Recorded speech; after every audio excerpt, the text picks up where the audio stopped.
నమస్కారం. నేను NTV anchor దేవిని మాట్లాడుతున్నాను.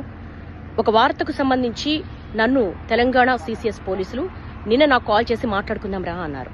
ఆ తర్వాత ఆఫీస్కి వచ్చారు, స్టేట్మెంట్ రికార్డ్ చేస్తామన్నారు.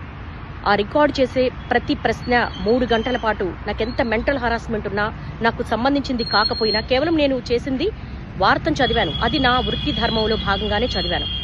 నాకు ప్రతిరోజు నేను వార్తలు చదవడమే నేను చేసే ఉద్యోగానికి నాకు శాలరీ వస్తుంది. కాబట్టి ఏ వార్త వచ్చినా ఆ వార్త నేను చదువుతాను.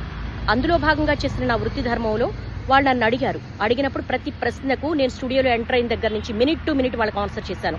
3 గంటల పాటు నాకు ఎంత మెంటల్ హరాస్మెంట్ ఉన్నప్పటికీ కూడా చాలా పేషెన్సీగా ఇచ్చాను. అయినప్పటికీ మళ్ళీ నిన్న రాత్రి కాల్ చేశారు. నిన్న రాత్రి కాల్ చేసి మళ్ళీ ఈ రోజు పొద్దున మళ్ళీ స్టేట్మెంట్ రికార్డ్ చేయాలి, మళ్ళీ రమ్మన్నారు. నేను ఒక మహిళా జర్నలిస్ట్ని. నా ఇంటికి వచ్చారు, నా హస్బెండ్తో మాట్లాడారు. నిజానికి నా ఇంట్లో వాళ్ళు ఇబ్బంది పెట్టాల్సినంత అవసరం లేదు. నేనేం దొంగను కాదు, నేను ఒక జర్నలిస్ట్ని. 22 సంవత్సరాల పాటు ఒక్కొక్క మెట్టు ఎక్కుతూ మా కెరీర్ని బిల్డ్ చేసుకున్నా. ప్రతి జర్నలిస్టు కూడా వాళ్ళ వృత్తి ధర్మంలో భాగంగానే వార్తలు అందిస్తారు.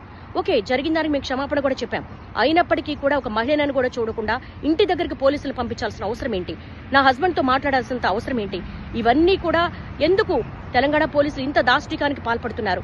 ఒక మహిళా జర్నలిస్టు పట్ల నేను కూడా మహిళనే కదా. ఓకే, ఒక మహిళకి ఇబ్బంది జరిగింది అని మాట్లాడినప్పుడు నాకు మహిళనే, నాకు ఒక సెల్ఫ్ రెస్పెక్ట్ ఉంటుంది, నాకు ఒక కుటుంబం ఉంటుంది. నా కుటుంబంలో సంబంధించినంత వరకు కూడా వాళ్ళ సేఫ్ కూడా నేను చూసుకుంటాను.